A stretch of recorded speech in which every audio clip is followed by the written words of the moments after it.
I don't want to set the world on fire. Thank you. I guess this one is working. I'm not used to that. In the classroom, I just spoke very loudly. If I'm talking too loud, maybe you should say something. I want to start with a scripture reading from Matthew chapter 7, verses 24 through 27. Therefore, everyone who hears these words of mine and puts them into practice is like a wise man who built his house upon the rock. The rain came down, the streams rose, and the winds blew and beat against that house. Yet it did not fall, because it had a foundation on the rock. But everyone who hears these words of mine and does not put them into practice is like a foolish man who built his house on the sand. The rain came down, the streams rose, and the winds blew and beat against that house, and it fell with a great crash. My goal today is to lay a solid foundation for you, to build your understanding as if it is built upon a rock and not on sand, of some of the events in Europe and the people in Europe leading up to World War II. I want to thank Jeff and the committee and Jeannie for asking me to be a part of this today. I see many familiar faces, some of you that I've known for a very long time, but I see others that I've just met recently and some of you that I have yet to meet, but I'm sure I will. And so I thought maybe I should tell you a little bit about myself and how I ended up standing here today. I moved into San Marino in 1972 with my family. I transferred my membership. I grew up in the Presbyterian Church in Canada. And when I had come to the United States, my family joined St. James in San Gabriel. And moving into San Marino, I thought it would be a really good idea if I transferred my membership because I heard they had a really good preschool here. And back in those days, that was about the only way you could get your child in, was if you were a member. And it just didn't seem like that would be any problem at all, and especially since we only lived 3 blocks away. It would be very, very convenient. So I transferred my membership. My husband, Bob, joined the church, and we've been here ever since. Although I've not been very present for the last 30 years, because after raising my 6 children, well, partly raising them, I think my youngest was in the 3rd grade, I decided I'd go off to college. Well, I was still in San Marino, but I was going to college and taking classes, and I found very quickly that the one time that was really quiet in my house and I could actually get some reading done or some homework finished was Sunday morning. And so that was really kind of the beginning. I've never felt, though, that I had left the church. I always felt in my heart that I was a part of it and that I carried it with me where I went. While in those years that I was very active here at the church, all 6 of my children went through the church here all the way through Sunday school classes and confirmation. They were all confirmed. I served a term as an elder. Many of you probably don't know that. I spent an awful lot of years in the children's courtyard teaching Sunday school classes and upstairs teaching Sunday school and running Vacation Bible School and doing things like that. And I'm so grateful to be here doing an adult class. This is very different. I don't have to worry about your attention span. Well, not really, because if you're anything like I am, once you've heard a little too much, you just kind of nod off. And I won't say anything if you do. Going to college was a great experience, and it helped me. I started off thinking I was going to teach English like my friend Sue. But I had a history teacher that really reminded me of something that I had felt as a very young child. And that was this love for history and this love for stories and telling stories, and ended up moving in that direction. I went to Pasadena City College. I have to say, I give it, 5 stars. It's got to be one of the best community colleges in the country. Finished my bachelor's at Cal Poly Pomona and then went on to Claremont, where I did my graduate work. I was telling Jeannie, one class that I went in, this connected with that oral history training that I did.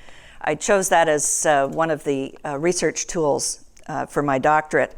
And I went into class the first day, and the professor was taking the roll, all 11 of us that were in the class. I love those college classes, it's so small. And she got to my name and she goes, "Oh, you're the one from San Marino." And I was not quite sure what I was in for, but when class was over and she dismissed us, she said, "I want to talk to you for a minute." Well, her name was Enid Hart Douglas. Her father was one of the founders of San Marino, and the house she grew up in was on the property where the Kroll Library is today. And I thought, what a small world this is. So that was a very good experience. I went on to start teaching at Cal Poly. My degree is in social history, and that's what the emphasis of my talk is going to be. You can't really do social history without a little bit of political and diplomatic and economic history tied in there, but I really want to focus on the social side of it. My emphasis, though, was on the American West. And how does that connect with Europe? Well, there is a story to that. I had a philosophy in teaching U.S. history in that I didn't want to teach about the United States in isolation from the rest of the world, like so many of my other colleagues did. I thought that was unfortunate. I didn't quite understand how you could truly grasp what was happening in the United States if you didn't know how we were affecting other countries, how they were affecting us. And so I chose to teach what was called a global perspective. And I was asked while I was teaching by the University of Oxford Press to help them with a text that they were writing, and was able to do a couple of chapters in that text, and one that I used quite well. When I was giving this global perspective to my students, it came back to me some of the areas of history that I hadn't been studying in graduate school, but areas that had been of interest to me for a very long time. There's an old saying that the best way to learn something is to teach it. And I certainly did when I got to that time in U.S. history where we became involved in a couple of wars in Europe. What was it about the events and people in Europe in that first half of the 20th century that drew my interest? Well, growing up, I have to admit I was a very stubborn child who had a father who didn't want to talk about some of the things that he had done. When I was in the 8th grade, we were assigned a book report. We had to read a book, we had to write a report, and then we had to give a presentation to the class. I wanted to know about World War II. My father was a soldier that didn't talk about it. And so the book I chose was The Longest Day. It was a fairly new book at the time. Probably, I'm not even sure it's still in print. It probably is, but that was a long time ago. I was hooked, absolutely hooked from reading that book, and continued with that interest. My paternal grandparents came from England. They emigrated to Canada. My father was born in Canada. And during World War I, when he was born, his uncle Walter was fighting in the British Army in Europe. He was in the city of Ostend in Belgium when he was killed. And when my father was born, he was named for his uncle in 2 ways. His first name is Ostend, or was Ostend, the name of the city. Of course, he spent his entire life trying to explain that to everybody. It wasn't Austin, it was Ostend, O-S-T-E-N-D, so very different. And then his middle name was Walter, after his uncle. My father began his military career during the Depression. It was really hard, as you all know, to find jobs when a country is in such a deep depression as we had in the 1930s. Canada was suffering from that also. He ended up somewhere around 1935-36 joining the Canadian Army. It offered him a bed and food. And that was a track that many young men took at that time. On the 10th of September 1939, Canada declared war on Germany. When war broke out, you might wonder why Canada didn't go to war when Britain did on September 3rd. They waited until the 10th. Well, in 1914, when World War I broke out, Canada was still a dominion of the British Empire and only had full control over its domestic affairs. By the time we get to World War II, things had changed. I won't go into all of the Canadian history and politics there, but a statute, the Statute of Westminster in 1931, allowed Canada to have control over its foreign affairs, foreign policy also. And so when the war broke out in Europe, many people just expected that Canada was going to follow along. But the Prime Minister at the time, Mackenzie King, said no, Parliament should decide. And so they did. Parliament met in an emergency session, and on the 10th of September then declared war. So Canada was involved in World War II long before the United States was. Back to my dad. He was, by this point, an officer in the Canadian Army. He had moved up very quickly, and there was a program. It was called the Caen Loan Program. Britain, as you may know, lost a great number of men during World War I. And by the time we got to World War II, they didn't have a very large contingent of officers. They had young men that they could draft into the Army, but when it came to the officer corps, they were sorely lacking. And so they put out a call to the Commonwealth countries. And Canada, they developed a program called Caen Loan with Canada, and this was essentially loaning Canadian officers to the British Army. And my father volunteered for that program.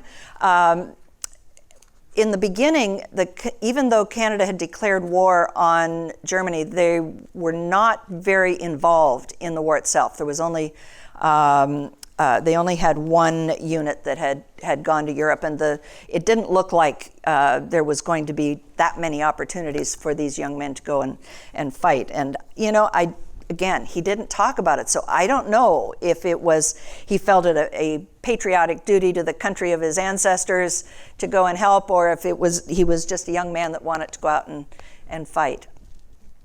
Regardless, he did. He served then for the rest of his time in World War II with the 477th Somerset Infantry. He participated in D-Day. He survived. He also participated in the Battle of Caen, and that's where he was wounded, woke up back in England in a hospital. And I really think that much of the reason he didn't want to talk about his experiences in the war was because of that one battle. Could never really get him to talk about it, but that's my analysis. Over 80% of the British fighting that day did not make it. And I think, when you're one of the few who does, it rests rather hard on you. He was wounded badly enough that he was discharged at that time.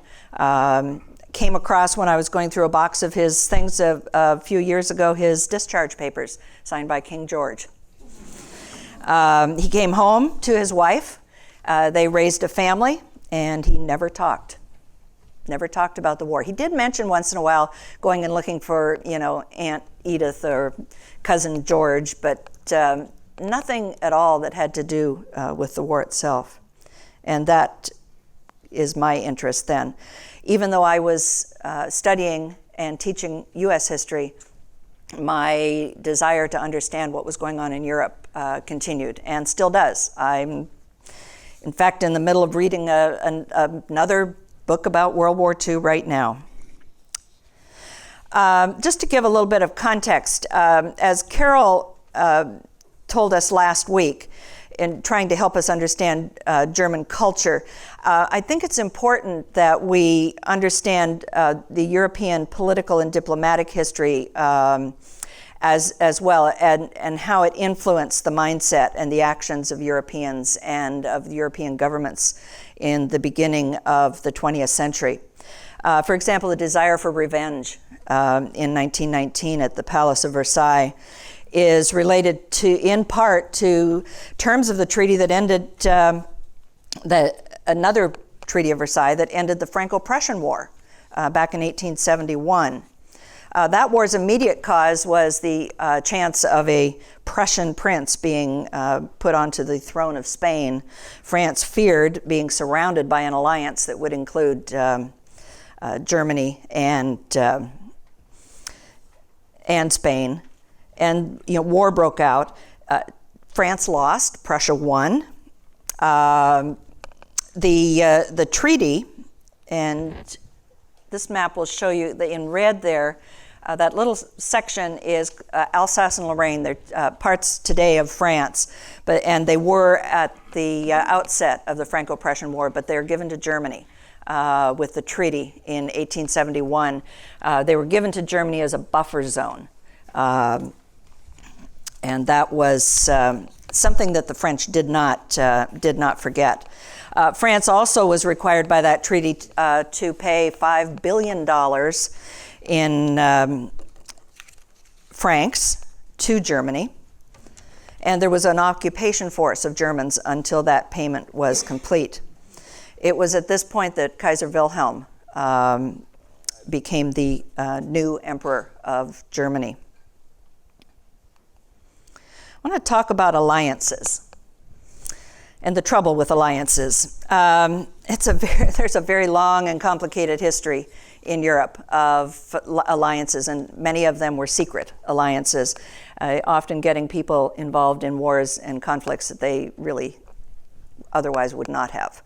Our first president, George Washington, recognized these alliances. That term, entangling alliances, is also often used. And he said that it would not be a good idea if the United States got involved with European affairs because of all of those entangling alliances. I think he may have really hit it right on the money. Tracing the start of World War I reveals the inherent dangers of entangling alliances. If you start back at the Franco-Prussian War and remember what happened there with France losing, in 1882, Germany is going to negotiate an alliance with the Austro-Hungarian Empire. The Prussian Empire and the Austro-Hungarian Empire were very large at this point in time. And as you might imagine, it put a little bit of fear in the French. And so what's going to happen then is that the French are going to be looking for someone to have an alliance with. If these big bullies on either to one side of them have an alliance, then they probably should have one too. And so why not choose the biggest country? Russia.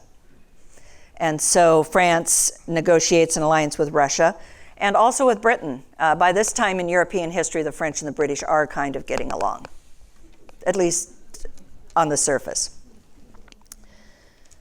By 1900, the Ottoman Empire, which had for a long time controlled quite a bit of southern Europe, was losing its hold. And it was leaving a number of newly independent countries, countries like Romania and Bulgaria. In 1908, the Austro-Hungarian Empire annexed Bosnia-Herzegovina. This was advantageous for them because it gave them access to the Mediterranean, which they did not have. Even though they were a large empire, they were not connected to the Mediterranean until that. And then in June of 1914, they sent the heir to the Austro-Hungarian Empire, Archduke Franz Ferdinand, to Sarajevo on a diplomatic mission. He was riding in a carriage with his wife, and he was assassinated. The man that shot him was Bosnian, but he had connections with Serbian nationalists.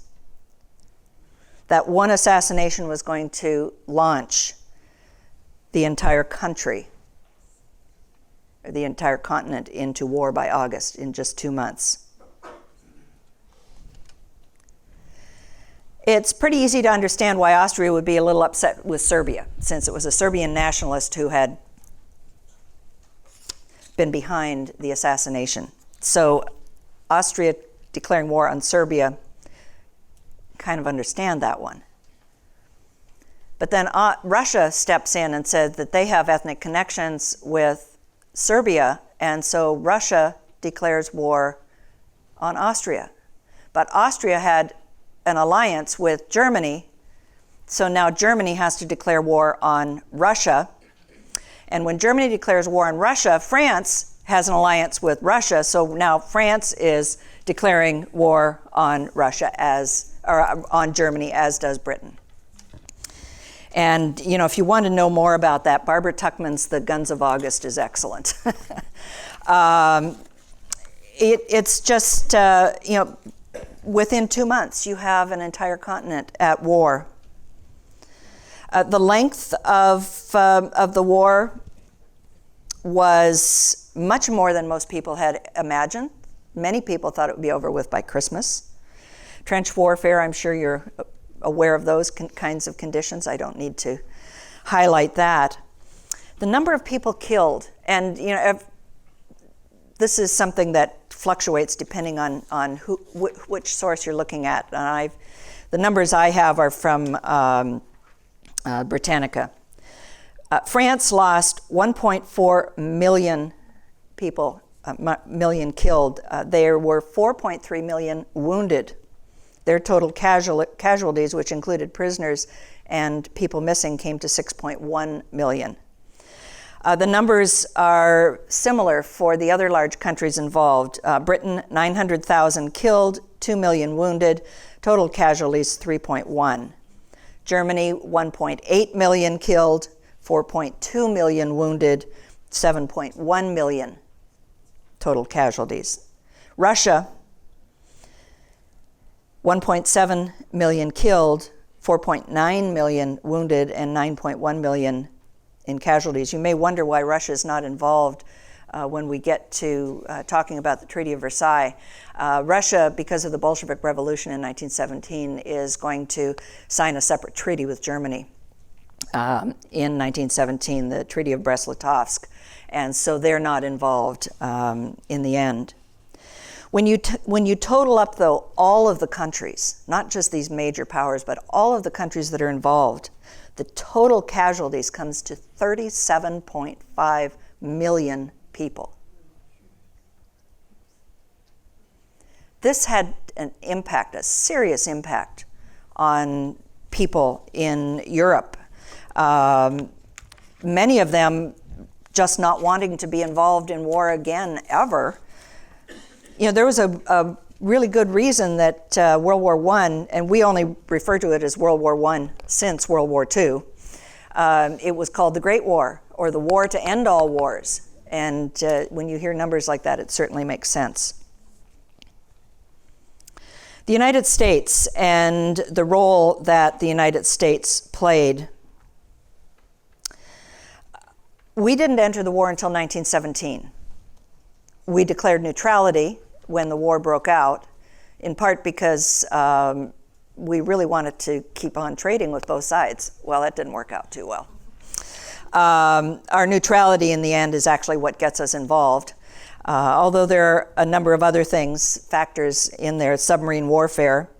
Certainly the sinking of the Lusitania, a British liner that had over 1,000 Americans on it when it sunk, made front page headlines. The Zimmerman telegram didn't help much. In March of 1917, Woodrow Wilson asked Congress for permission to arm our merchant vessels so they could protect themselves. According to maritime law, that would have been an act of war. And so Congress said no. Well, Wilson went ahead and did it anyhow. It was March of 1917, and he, I think, knew by then the inevitable. By the 7th of April, Congress is declaring war on Germany. We will not see American troops in Europe until 1918. They get there at a very opportune moment, so they can help stop the Germans from entering Paris, and Woodrow Wilson is therefore going to look like a hero when he arrives in Paris. Woodrow Wilson had a plan. He called it his 14 points. He told people about this. It was in a speech to Congress in January of 1918. Wilson was an idealist. He wanted the victorious allies in this conflict to set unselfish peace terms. And that's what the 14 points were all about. This was a plan, a statement of principles for peace. He wanted things like freedom of the seas, so we didn't have to worry about submarine warfare anymore. He wanted an end to secret alliances, secret treaties, secret diplomacies. He wanted free trade. He wanted a reduction in armaments, because how could the world be at peace if we kept creating more things that we could fight with? He wanted an adjustment to colonial claims. France and Britain were the two largest empires in the world at the time. He also wanted a settlement of territorial boundaries based on self-determination. He knew that that map of Europe was going to be redrawn at the end of the war. And he wanted to make sure that people of like heritage were together, that they weren't divided by arbitrary political boundaries. His 14th point was the one that he ended up focusing on the most, to him and to many people the most important, and that was the creation of an organization that was going to help prevent further wars, to help keep the peace. He called it a League of Nations. One thing that's important to note is that the 14 points do not call for any harsh treatment, harsh reparations for punishment of the enemy. On October the 13th, 1918, Germany surrendered based on these 14 points. The Allies, France and Britain, accepted those 14 points by early November of 1918. And on the 11th of November, the 11th hour of the 11th day of the 11th month, and you know they still have a moment of silence in Britain for that to this day. The official armistice is signed and the war is ended. Wilson is going to arrive in Paris. As I said, he was considered a hero. He and the other Allied leaders, for Britain it was David Lloyd George, France, Georges Clemenceau, the United States, Woodrow Wilson, Italy, Vittorio Orlando. These men would meet at the Palace of Versailles, the same place in the Hall of Mirrors where the 1871 treaty that ended the Franco-Prussian War was negotiated and signed. Woodrow Wilson is going to do what he can to try and get his 14 points through. It's not going to work out too well. The map of Europe is going to be redrawn.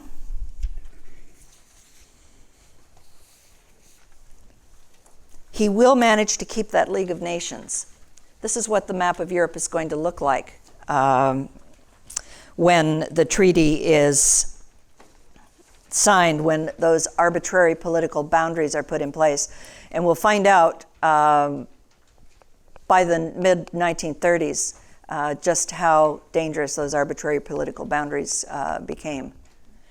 This is another map here just to give you a little bit of a before and after look at Europe so that you can see that. Now, things didn't go so well for Wilson when he returned to the United States with the Treaty of Versailles. He took it to the Senate because if you're familiar with our Constitution, the executive branch can negotiate a treaty, but it has to be ratified by the Senate. We had a Democratic president and a Republican Senate. and they had not been consulted very much. At least that's the way they felt. I won't go into all the details there, but suffice it to say, that ratification never came, and because of it, the United States was not a signatory to the Treaty of Versailles. And not being a signatory, we were not a member of the League of Nations. Would that have made a difference in the 1920s and 30s? It's hard to say. The structure of the League of Nations was perhaps not created in a way that it would have worked. There's a lot of what ifs. History is filled with what ifs. What if, when the Allies were negotiating the Treaty of Versailles, what if they had listened to this man from Vietnam that had come and asked for independence? His name was Ho Chi Minh. Woodrow Wilson had wanted an adjustment on colonial claims. What if? What if something had been done in 1919? What if Vietnam had gotten its independence then? We could do the what ifs all day long. One thing that does come out of this treaty, though, that's going to really impact the events of the 1920s and 30s are the reparations that are placed on Germany. Very debilitating reparations. And there's a guilt clause. Germany is signing a treaty that says they're responsible for starting this war. Well, I just went through that whole thing about the Serbian nationalists getting the Bosnian to assassinate the Archduke. Germany doesn't come in until a little bit further down the road.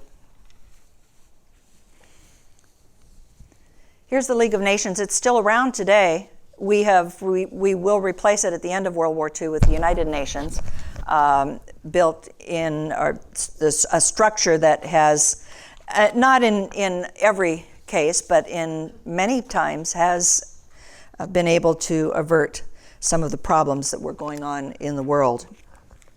But we want to look at some of the fallout because we need to see what's happening that's going to lead us to September of 1939. The Weimar Republic is the government that is created in Germany when the Kaiser is removed. It's ineffective in restoring the economy, in large part in light of all those reparations that were owed to the Allies. Were the French and the British revengeful at Versailles? Some historians have said they were, and that's why things come down this way. One way or the other, it happened. The economy of Germany was really in a free fall. This hyperinflation. Remember last week we saw the pictures of how many wheelbarrows of Deutschmarks you needed to buy a loaf of bread? That's the kind of inflation we have not seen. I mean, I remember in my history some pretty steep inflation, but never quite that bad. Inflation is tough. The United States and some of the other allies really did try to help in the mid-1920s to renegotiate the terms of the reparations, but nothing really happened that was helpful. The economic crisis and the psychological impact of that guilt clause definitely contributed to the growth of nationalism in Germany, and in turn to a growing popularity of the National Socialist Party, the Nazi Party. Anti-Semitism went hand in hand with economic crisis and growing nationalism. Sadly familiar is that tendency to look for somebody to blame when things are going wrong. And stereotypically that someone is other. And in this case, it were the Jews. Anti-Semitism certainly was not new, and it was not a uniquely German sentiment.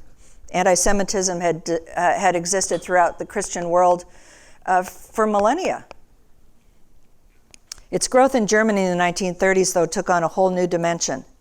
Once Hitler was named chancellor, he began to institute policies against Jews, each policy more egregious than the last. The financial crisis was looming worldwide at this time also, and by the end of the 1920s, 1929, the United States had experienced a crash of the stock market that would lead to some pretty devastating times here.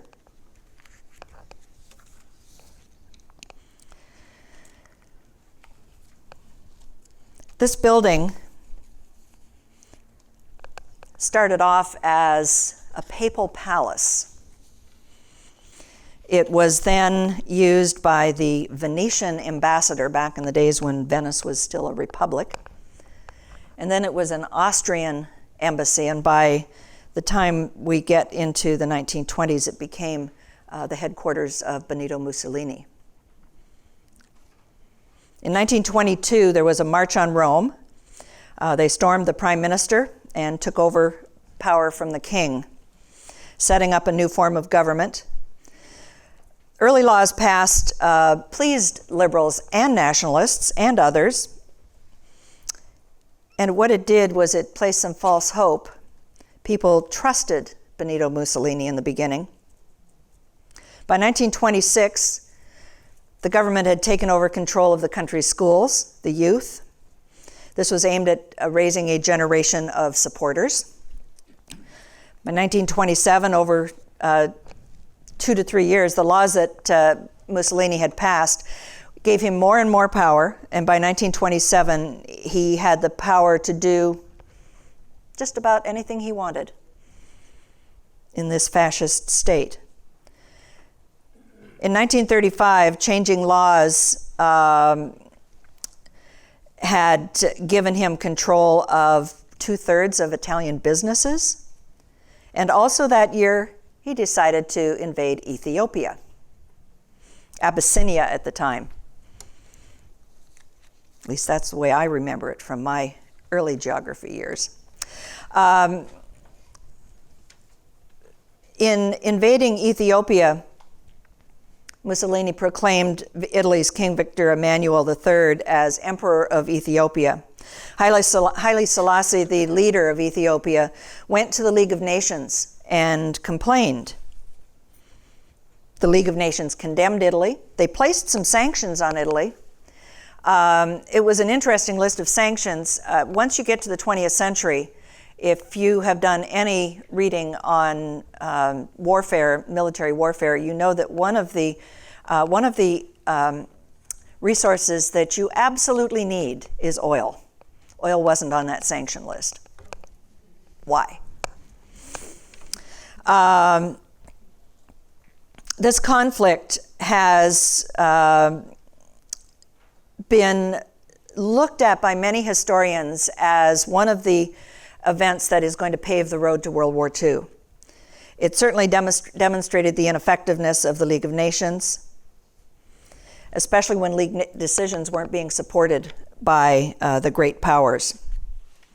By 1935, Italy was supporting General Franco with the Spanish Civil War. 1939, Italy made a pact of steel with Germany. Benito Mussolini was really quite enthralled with Adolf Hitler. He really looked up to him, and following his lead, began passing anti-Jewish legislation in Italy. June of 1940, strongly influenced by Hitler, he sided with Germany in the war that had already broken out. This is the balcony of that building I just showed you there, the Palazzo, where Mussolini gave most of his speeches from. And the Palazzo is still there today. I just took that picture about 3 weeks ago, so it was still standing. But these are some older pictures. They have, for many years it was blocked. It's a museum now, and it's been opened, and you can actually go and look at it if you so please. It's the building is on a square that some refer to as Rome's answer to Trafalgar Square in London. Italy was an ally in World War I, but not in World War II. When Allied troops landed in Sicily in July of 1943, Mussolini was soon overthrown by some of his former colleagues. The German troops would come in, rescue him. He's going to flee to Switzerland, where he will eventually be captured and by Italian partisans and killed. Other aggression around the world, and this is all still related to that Treaty of Versailles. On the other side of the globe, in 1931, Japan occupied Manchuria in the northern part of China. China appealed to the League of Nations. This was prior to Italy's going into Ethiopia. The League of Nations found Japan at fault, but they did not place sanctions. There were no actions. And really what happened with Japan in Manchuria emboldened Mussolini to go into Ethiopia. Germany, there's a lot going on in Germany at this point. I'm going to hold that for just a second, get through some of the rest of this. Spain, as I mentioned before, the Spanish Civil War. This was a Republican revolt. Republicans in Spain were the working class at this point. They were revolting against a very conservative nationalist government. The nationalist government is going to win in the end. We will see some support between dictators in Europe here. Hitler will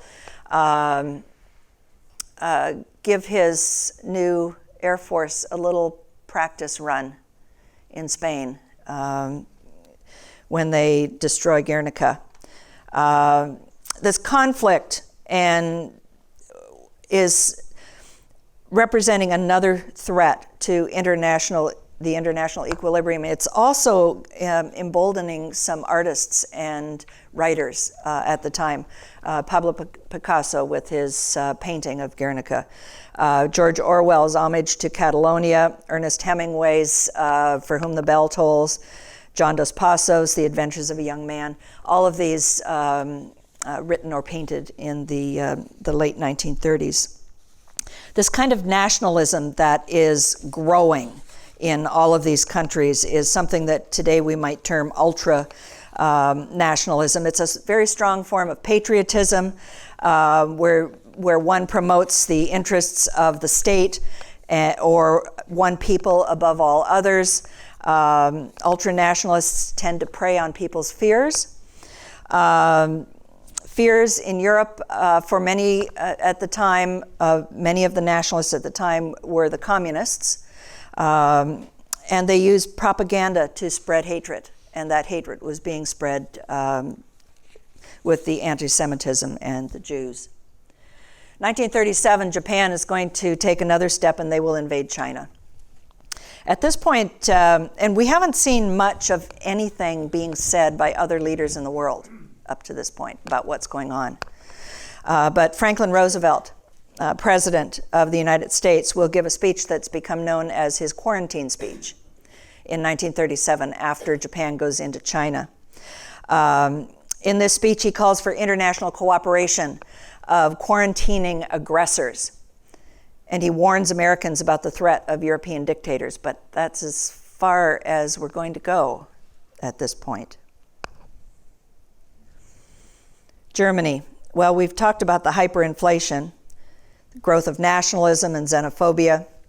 In 1932, there is a democratic election in Germany, and the Nazi Party is elected, and Adolf Hitler is going to become chancellor.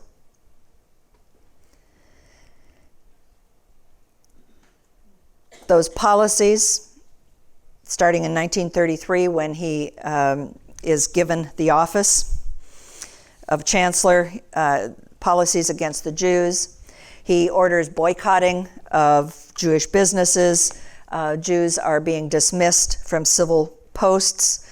Germany in 1933 is also going to resign from the League of Nations. May of 1933 is the famous book burning at the Berlin Opera House. By 1935, businesses announced that they're no longer going to provide services for Jews. Hitler announces rearmament. This is a violation of the Treaty of Versailles, but there is no response from European leaders. September 1935, the Nuremberg laws. These laws are state that only Aryans can become full German citizens. And it makes it illegal for Aryans to marry Jews. This caused problems for many people who were already married.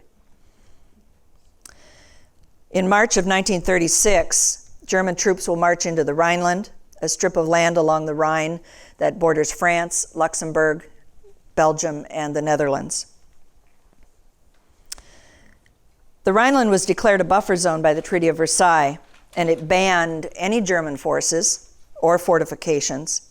So what Hitler did here was a direct violation of the Treaty of Versailles. Nobody did anything. The British didn't say anything. The French didn't say anything. Hitler admitted later that if anybody had done anything, he would have pulled the troops out. It's another one of those what ifs. This was certainly Hitler's most egregious act to this point, the most dramatic challenge to Britain and France. In 1936, Germany is going to sign a pact with Japan. 1938, we will see the Anschluss, the union of Austria and Germany, as per German wishes. And this is the creation of the Third Reich. And we still wonder where the opposition is. Why is nobody stepping up? You can see some of the advances here and what is going to happen.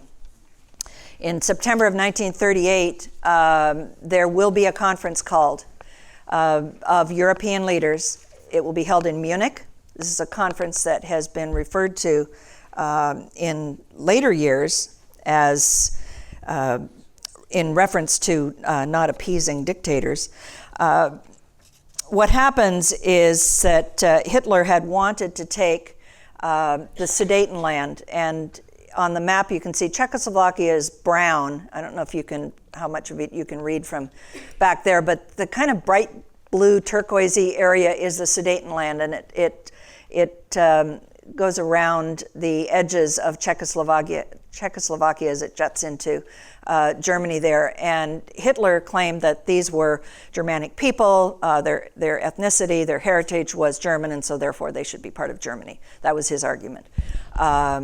The conference at Munich is going to say, okay, but just promise you won't take anything else. History lesson. You can't trust dictators to keep their promises.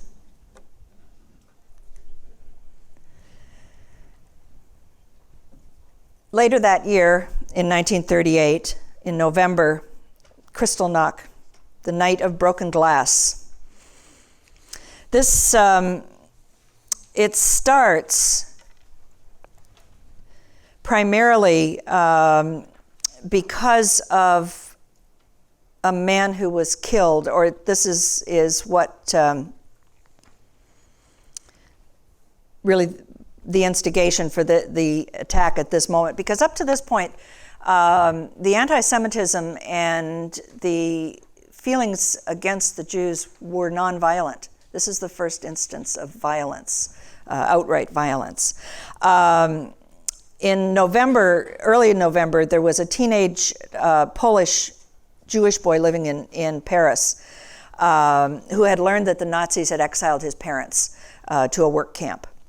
And he retaliated by shooting a German diplomat that was in Paris. Hitler attended the funeral.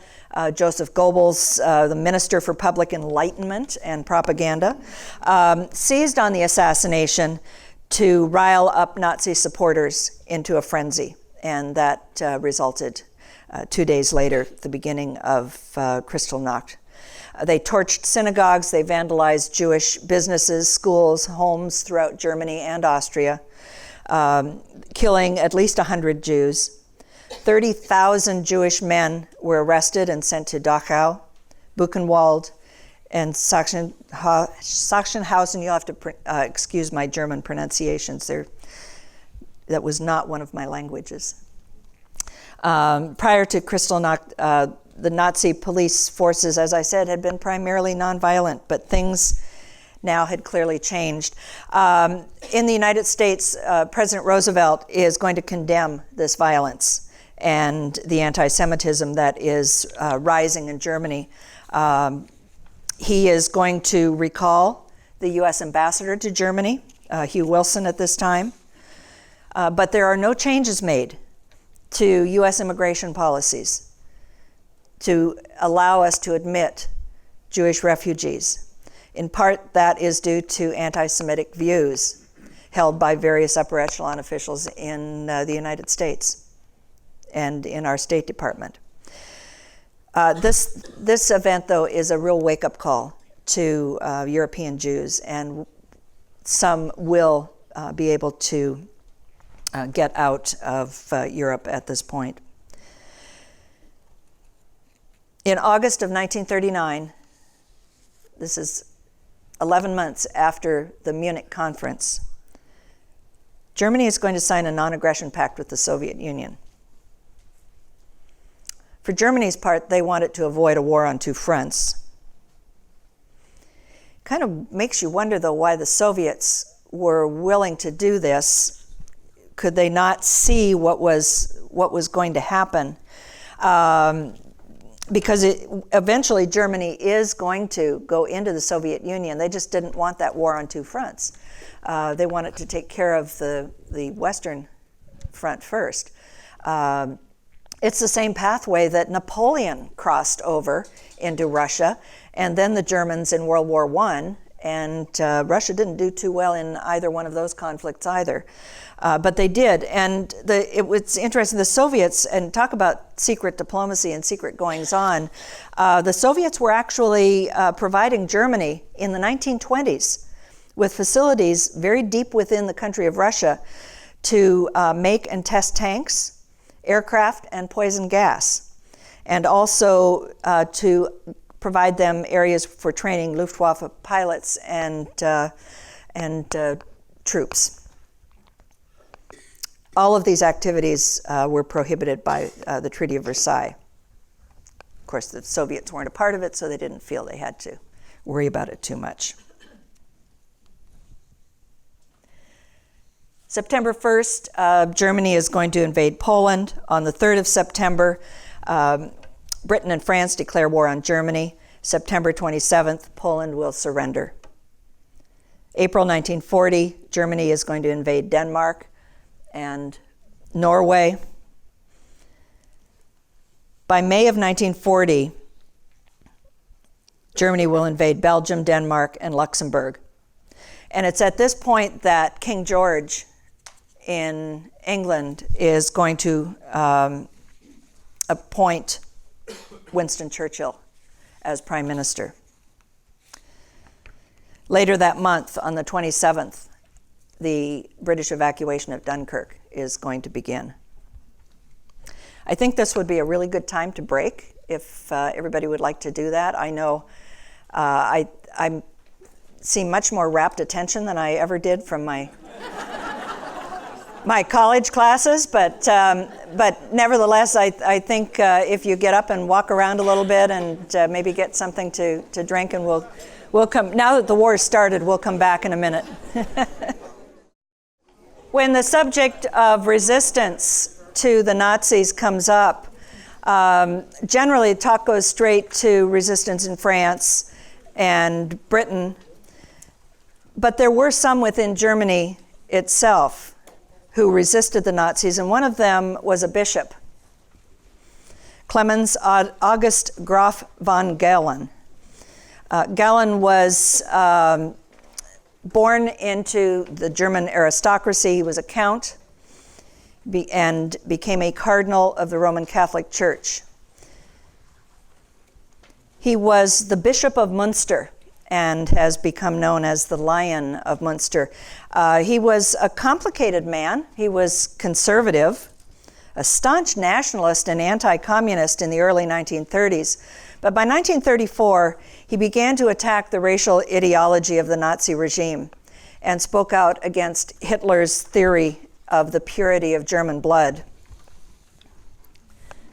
This is a statue that was erected in Munster, and the plaque below that statue And this is the Munster Cathedral. The statue and the plaque are to the facing the cathedral to the right. There's a little park area. In a sermon in July of 1941, Galen led the Catholic protest against Nazi euthanasia. And this is from his sermon. He says, "None of us is safe, and may he know that he is the most loyal and conscientious, innocent. He cannot be sure that he will not someday be deported from his home, deprived of his freedom, and locked up in the cellars and concentration camps of the Gestapo." In August of 1941, he accused the Nazi regime of murdering mentally handicapped persons. His written protests and appeals to Hitler were of no avail.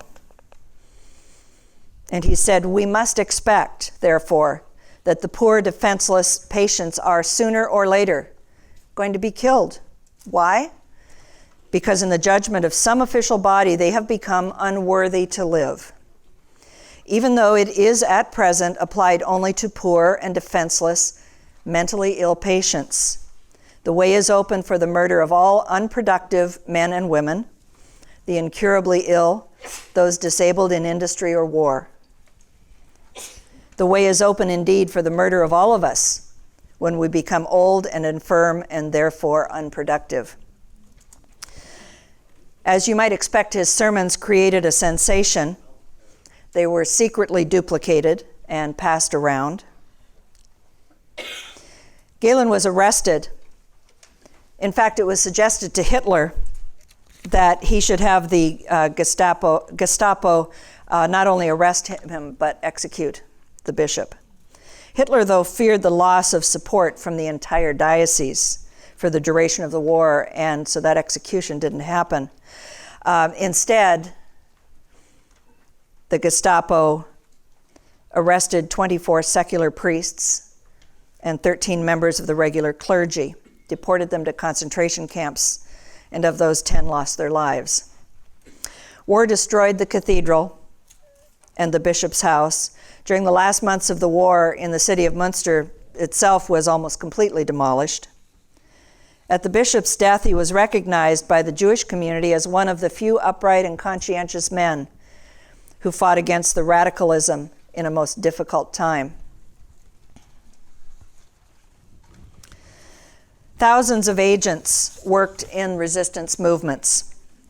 Ordinary men and women who refused to accept the destruction of human values and the dishonor and degradation of their country. They felt a moral obligation to do what they could.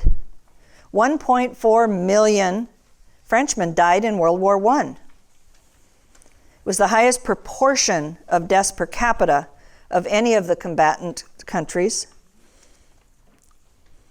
To fight another war was unthinkable, but to give in to German occupation was also unthinkable.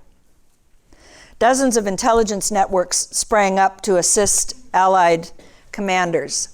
Some worked with British MI6, others worked with Charles de Gaulle and the Free French movement in London. Secrecy of their operations contributed to a lack of attention to what many of them did. Vichy France, as you can see here, France was divided. The northern part of France is occupied by the Germans, and the southern portion is under a government led by Marshal Pétain.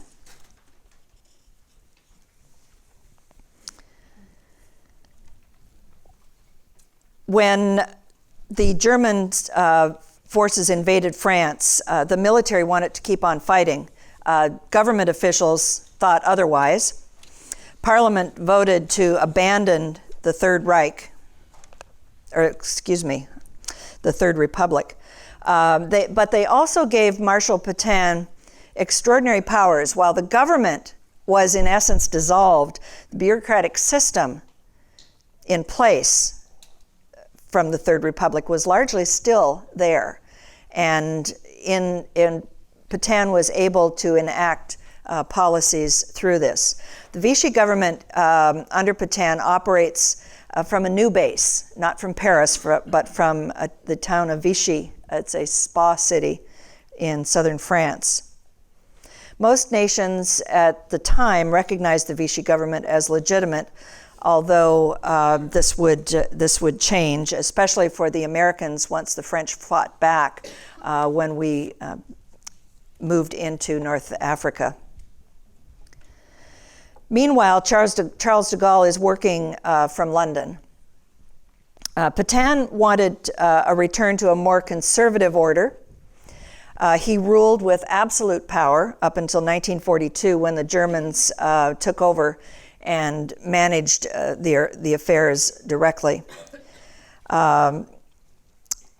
In the case of German success in occupying France, again, we're looking for somebody to blame, and many Frenchmen blamed the communists or the socialists or the Jews for this humiliating defeat.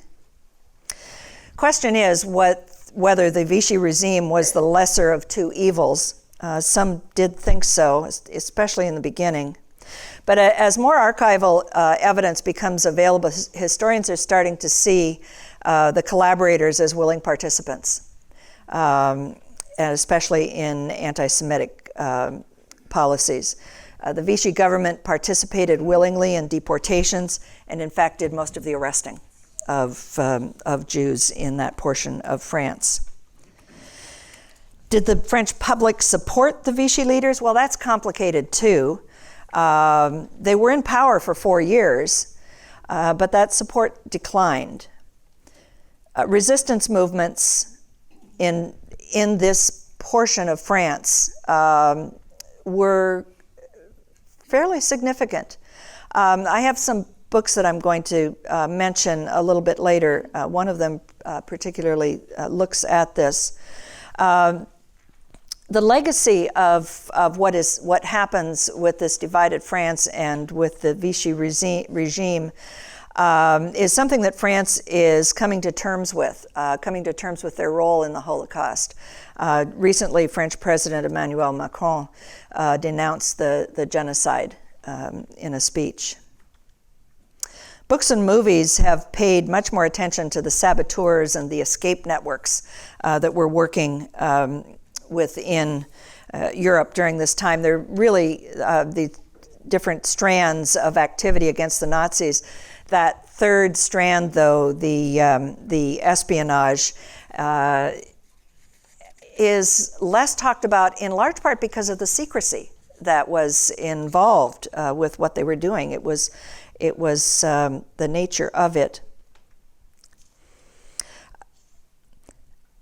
M.R.D. Foote, a British historian, widely recognized as the leading authority on European resistant movements in World War II, observed, resistors shared one characteristic besides bravery: contrariness. They were disputatious, argumentative, nonconformist, did not enjoy being ordered around. Madame Fourchade was the embodiment of this observation. I'll talk about this a little bit later, but this is the book about her that he was referring to and what she did. She was, it's probably going to fall over, the only woman to lead a resistance network during the war.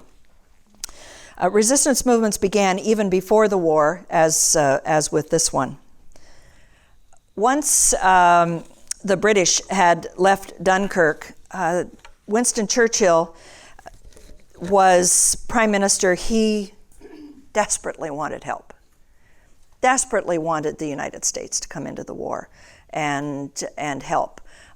This is one of the famous images from London newspapers at the time. And he said, he said, if we have to, we'll stand alone. We'll fight the Germans, and he managed to hold that country together with remarkable speeches. He himself is a very complicated individual, way too much to get into at this point. But Churchill had created, before the war started, before he was prime minister, had created a private network of informants in Europe, seeking out evidence of growing Nazi military menace. He was one lone voice, well, maybe not lone, but definitely probably one of the loudest, one voice in Parliament that kept warning during the 1930s that this little man in Germany needed to be stopped. And he was dismissed by so many of his colleagues. He did like to drink a little bit, and he was very contrary. But then when it all got down to it, in the end, he's the one who's going to lead the country through this devastating time. Along with the movements in France, there are many British agents that are traveling into and behind the German lines to help the military. Deception.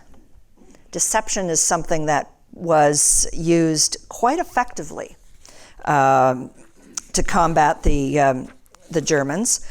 One area was actually trying to hide bases and factories and plants. You know about the bombings that England is going to undergo from the German Luftwaffe. There was an American colonel, Colonel Ulmer. He will actually end up coming back to the United States after we enter the war and do something very similar here. He had been working out at March Field in California here. He commanded a camouflage training center there. And he was a pioneer in camouflage, deception, and misdirection. And he went to England after during the Battle of Britain in late 1940, and helped them to try and disguise some of the air bases, because these are the targets of many of the bombs. What he does in the United States, just not too far from here in Santa Monica, there was this little aircraft company, Douglas Aircraft, and he does it for other companies also. But after the Japanese had bombed Pearl Harbor, people were worried that the west coast of the United States was the next stop for those Japanese planes, and they set about hiding Douglas Aircraft. And I would have to explain to my college students, because they didn't understand this, but you all do, that in World War II we didn't have smart bombs. You actually had to see your target if you were going to hit it. So if somehow you could hide that aircraft plant or that shipyard from the sky, the pilot's not going to see it. The bombardier's not going to see it to let go of the bomb. And so what they did with Douglas Aircraft is they literally disguised it from the air. It looked like one more Los Angeles suburb, and they used it with chicken wire and mesh netting and all sorts of things. They did have a distinct advantage. They had all those set designers from Hollywood right down the street, and they did come in and they pitched in and helped a little bit. But that was one form of deception, trying to keep some of the very vital resources in Britain from being destroyed from the German bombings. With naval warfare that was going on, there was a shortage of supplies in Britain. There ended up being a significant amount of rationing, much more than we suffered in the United States. Private citizens of all classes were called on in overwhelming numbers to help out in any way that they could, and so many of them did. Some worked in various government capacities, and others had their homes requisitioned, especially large manor homes. Bletchley Park, north of London. This is where all that code breaking took place. Historians believe that what was happening at Bletchley Park actually managed to shorten the war by at least 2 years. This is another home, not too far from Bletchley Park. You may not be familiar with this one. This is Woburn Abbey. It was it's the home of the Duke and Duchess of Bedford. It was requisitioned also because once the activities at Bletchley Park really got underway, they had so many people working there, they didn't have a place for them all to sleep. And Woburn Abbey became one of the places that many of the women working at Bletchley Park stayed. This is the dining room at Woburn Abbey. And you can't really tell from there, but let me point out all of those paintings on the wall. Those are all Canalettos. You know, nothing like going to lunch and just sitting down with 24 Canalettos that had been brought back from by one of those British aristocrats on his grand tour. Back to Bletchley Park. The Enigma. This was the machine, the encryption machine of the Germans. It allowed literally billions of ways to encode messages. And Germany believed it was unbreakable. And this was what the people at Bletchley Park were trying to do. They were trying to figure out how to break those codes. They were able to do that, though, and oftentimes this is neglected in talking about Bletchley Park and the Enigma machine. But there were some Polish mathematicians that had done some early work that was immensely helpful to what was going on in England at the time, trying to break these codes. Alan Turing, who you may have heard of, he, along with Gordon Welchman, whose name is not mentioned nearly as much as it should be, both of these men worked in a building called Hut 8 at Bletchley Park. And this is where they finally would break those codes. This was Alan Turing's desk, and there is the radiator with his tea mug still chained to it. He didn't want anybody to take it, so he chained it so that it would stay there. If you're ever in England and have a chance, I highly recommend 5-star rating on a tour of Bletchley Park. It is absolutely worth it. These men used their mathematical skills and maybe just a little bit of luck, but they did it. This is the famous bomb that Turing had designed to help break the codes. This is what it looks like from the front, and you can see the intricacies of it in the back. It's needless to say a little complicated and way beyond my understanding.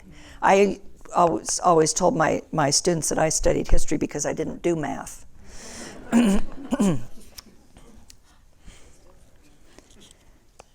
Deception. This is going to help with deception for the British. Once those codes are broken, they don't want the Germans to know that they broke the codes, because they wanted the Germans to keep on sending messages so they could figure out what was going on. And there was more than one Enigma machine. The German Navy had its own version, and once those naval Enigma codes were broken, one message got through that allowed the British to know where that German ship, the Bismarck, was. But they couldn't just go and bomb the ship, because if they did that, then the Germans would know that they had somehow broken the codes. So what they did was they sent out some reconnaissance planes, just on, weather reconnaissance, just dumb luck. They spotted this ship, and we sunk the Bismarck. Bletchley Park will help, along with many other activities, in deceiving the Germans from where we would land on D-Day also. And I am immensely grateful for that. My father survived that day.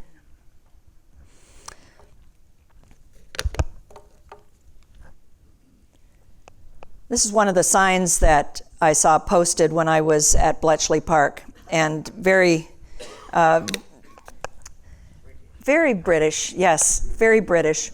But also, and there's so many different versions of this message that was being passed around.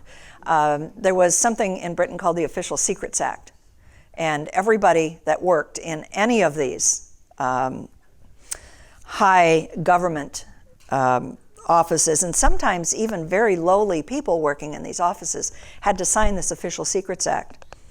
I have to tell you about a story that I heard.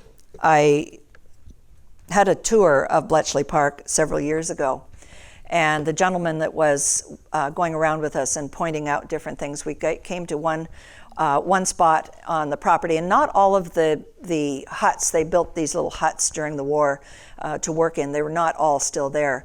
But he pointed to one area and started talking about the women that worked at Bletchley, and he said, I have to tell you a story. He said, a couple of months ago, I was giving a tour, and I started to talk about the women at Bletchley Park and what they were doing here. And an elderly woman in the group said, "Excuse me, but that's not how it happened." She said, "I know because I was here." At that point, her husband looks at her and says, "What do you mean you were here?" "I was here too." They met after the war, and neither one of them divulged that secret because they were told when they signed that Official Secrets Act that if they talked, they would be hung. Talk about British determination, those British bulldogs.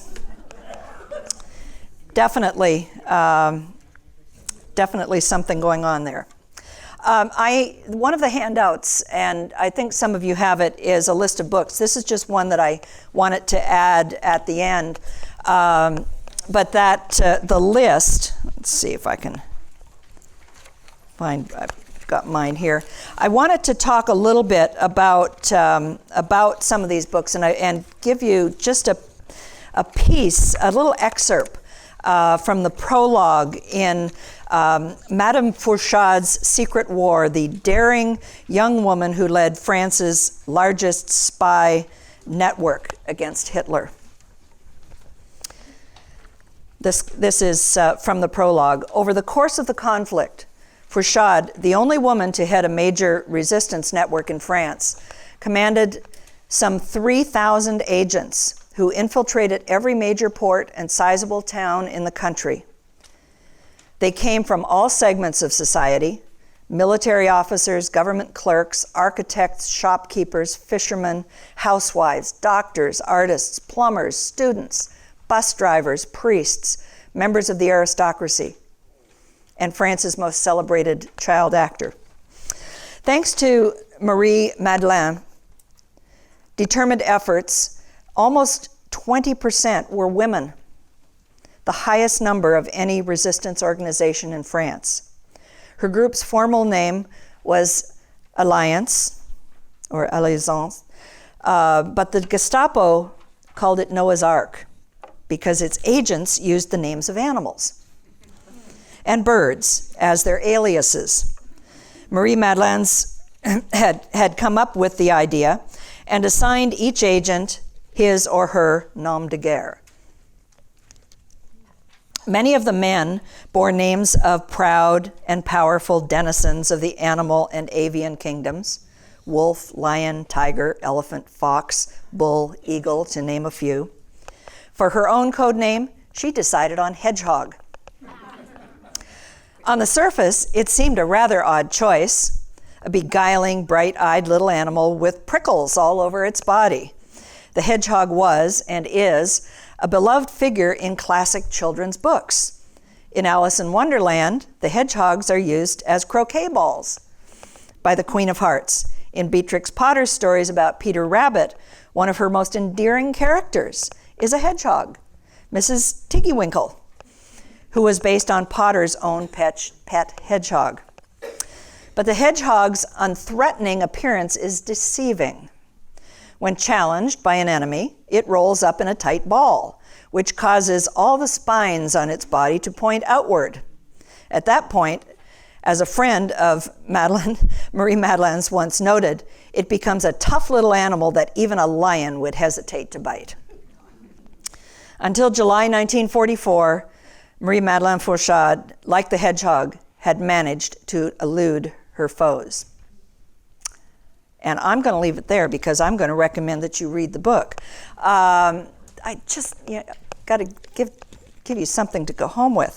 The fact that she does write about this after the war will give you a little bit of a spoiler alert. But it's a fascinating story. The list of books that I've given you, and there are some on that list that are nonfiction. The majority of them, though, and I think I gave, Alec, can I have your copy there just for a minute? Because I gave mine to Jan. The nonfiction books, and I apologize for not having all copies of all the books here, but in the day of the day of e-readers, they're all on here. I do have the 2 books on Bletchley Park, The Secret Life of Bletchley Park and The Codebreakers, because of a course that I took in Oxford a couple of years ago, and I think Sue and Al may have taken that course too, or Sue did. Yeah. No, I'm talking the other Sue back there.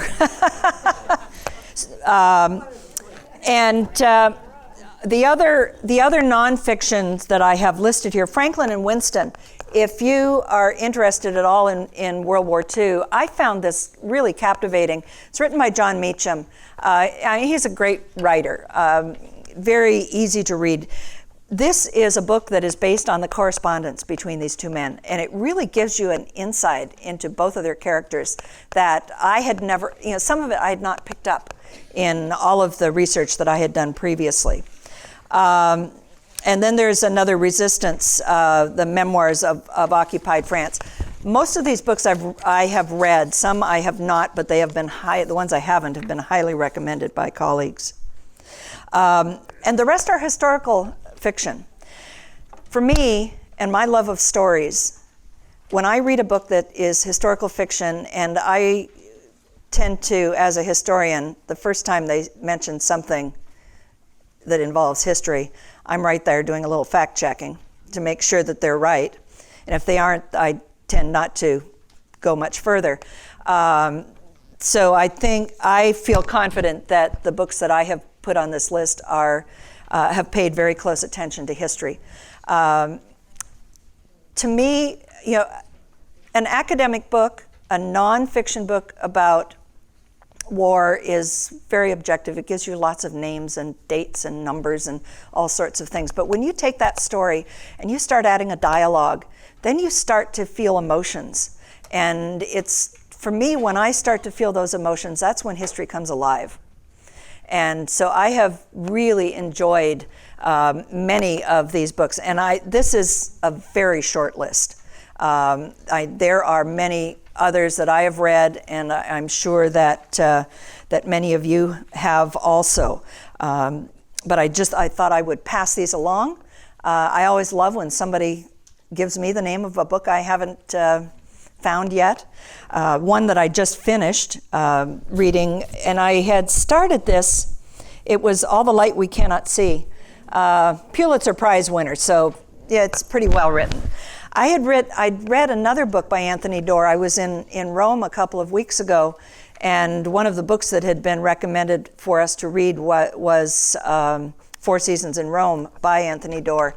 And it was a memoir where he was talking about this year in Rome when he was supposed to have been writing that book, All the Light We Cannot See. So as soon as I was done that, I had to move on to the next one. The Alice Network is captivating. It has some wonderful reviews. It will give you an amazing insight to the role of women, and you might notice that a lot of these books I have listed here do talk about the role of women in what's happening with these various movements, what's going on during the war. this was, in some ways, a secret weapon, because often women were just dismissed as, well, they couldn't possibly be the ones that were giving out all the information. They're just women. They did a pretty good job. If any of you have questions on any of these books, I'm happy to talk to you about them. But I think at this point, I just want to stop and say that if you do have questions about anything I said, I will try to answer. See what we can do. This is a fascinating part of history, and there are likely many aspects of it that I don't know that some of you do, and I'm always happy to hear other people's stories. Anybody have questions? Yes? Yeah, William Stevenson's book, Intrepid, they had an organization, William Stevenson's book called A Man Called Intrepid has an organization chart in there, which has Roosevelt and Churchill. The organization chart is from 1940. And his person, Stephenson, has moved to the Radio City Music Hall in New York and is now in charge of the British Intelligence Network, reporting directly to Churchill and to Roosevelt. Is that a true word chart? There was a great deal of interaction, and you can see, it's written up in many books. The Franklin and Winston book by Meacham covers that too. Very early in the war, Roosevelt, and this is, I personally, my take on Roosevelt is that he did learn from history. He saw what went wrong at the end of World War I, and he tried not to make some of the same mistakes. And one of the first things he did, the United States did claim neutrality when the war started. But he also started to prepare the United States just in case. And he did that by bringing Republicans into his cabinet. He met with Churchill. They secretly met in the Atlantic on a ship in the North Atlantic, and created something called the Atlantic Charter, where the United States was going to help Britain with supplies. It was, I think, in the deepest part of Churchill's heart, he wanted to be able to give the British everything they needed to defeat Germany so that we would not have to send Americans. And he exhibited that in a number of ways. One of them was that destroyers for bases deal that he made with Churchill, and that was again it was FDR trying to prepare the United States should we enter into this conflict at some point. We had ships. Britain desperately needed ships. We were going to give them some of our old ships. It helped the United States in a lot of ways, because actions like this made it very clear that the United States, by the time Pearl Harbor is bombed, we're out of the Depression. We're building ships, we're building aircraft, we're doing it to try and help Britain, but we're putting Americans to work. And it helped our economy, and it helped us out of the Depression. But by giving the deal where we were giving ships to Britain in return was allowing the United States access to all of their bases, and Britain still had that empire on which the sun never set. So that meant bases all around the world that we could use if we needed to. And so we did that, and not too long after that, Congress passed Lend-Lease, which gave Roosevelt the power to lend-lease or otherwise dispose of anything that Britain needed. And it was directly created for Britain. Eventually, the Soviet Union and China will come in on that Lend-Lease program also. Any other questions? Just a comment. If you're in New Orleans, there is a World War II museum that's fantastic. I heard about that, and it's on my list. It's on my to-do list. Really fantastic. Thank you very much for coming out.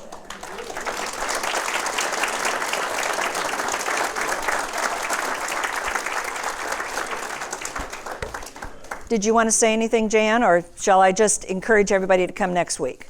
Encourage everyone definitely to come next week. Next week will be Stephen Ford. He is a history teacher at the high school, San Marino High School. And my son, who had him as a history teacher many years ago, loved him. I'm sure you will too. Thank you.